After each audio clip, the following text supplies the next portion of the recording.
Sem reticências. Olá! Você vai assistir agora a terceira e derradeira parte da entrevista com o cientista político José Coco. Manifestações, black blocs, atitudes do governo, omissão da mídia, violência policial e por aí vai. O momento em que o Brasil vive, principalmente o Rio de Janeiro, já entrou para a história. Mas e agora? Essa é a pergunta que não quer calar. Assista o que o cientista político tem a dizer sobre o futuro dos protestos e, é claro, tire suas próprias conclusões. Os movimentos populares que não param de crescer já estão incitando uma nova definição da política brasileira. E esse movimento ele pode influenciar num novo modelo de política, um novo modelo político no Brasil? Ele vai influenciar, não sei, mas que ele vai obrigar a um novo modelo, a uma redefinição da política, sim. Pode ser para pior ou para melhor. Isso já está determinando isso. Por exemplo, na preparação da corrida eleitoral. A corrida eleitoral ela estava definida depois das municipais, né, com a reeleição da Dilma, e mais ou menos não tinha nenhuma variável. O único medo que se tinha era a evolução da conjuntura macroeconômica. O movimento veio para dizer que não é assim.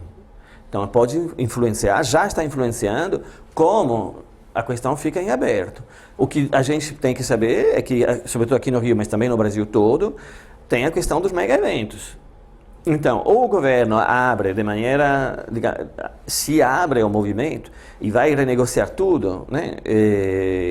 Ou se opta, como parece, simplesmente pela normalização policialesca, eu acho que faz um erro. Mas o mega-evento, quer dizer, a Copa do Mundo vai ser em junho e logo depois as eleições. Falando em eleições e governo, Giuseppe destaca a truculência do poder diante da população nas ruas. A truculência da polícia não é da polícia, né? É a truculência do poder. A polícia executa com gosto, a gente pode dizer, esse poder, mas as decisões não são dos PMs, né? Então, o que pode ser feito com relação a isso tem que, exatamente, transformar, por exemplo, o tema da pacificação, né? Todo o tema da pacificação ele é organizado em termos de ser a favor ou contra, né?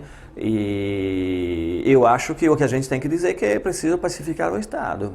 Outro ponto pautado pelas manifestações vem de encontro à necessidade de mudança das formas tradicionais de comunicação. E a potência do movimento a gente pode vê-la no esforço que faz a mídia monopolista, né, autoritária, essa mídia horrível que a gente tem aqui no Rio de Janeiro, no nível nacional, né, que tenta se apropriar disso também, né, para esvaziá-lo do seu conteúdo democrático, né. Então a mídia tenta se ajustar, né. Por um lado, ela criminaliza, sobretudo aqui no Rio, ela é parte do poder, né, ela é o poder, né. Quando ela fala da educação, do transporte, da política, ela está mexendo, e da cidade, ela está falando em interesse próprio, né. É só ver que os 3 grandes museus construídos ou em construção no Rio de Janeiro já são entregues à Fundação Roberto Marinho, pelos poderes públicos. Então o poder público constrói, os museus, reorganiza a cidade e quem faz a gestão são esses meios de comunicação que dizem significação. Se por um lado a mídia não divulga a verdade dos fatos, por outro as redes sociais, que uniram milhares de pessoas nas ruas, são apontadas como alternativas de informação. Quando eles escondem, agora tudo passa pelas redes sociais e as redes sociais alimentam também a imprensa internacional, que cada vez mais, em função dos mega-eventos, da nova situação do Brasil, está atenta ao que acontece aqui.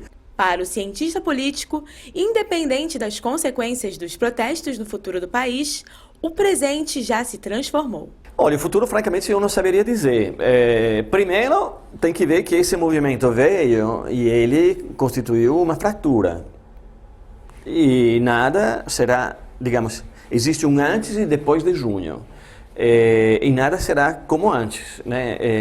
Então, eu acho que isso ainda não caiu a ficha.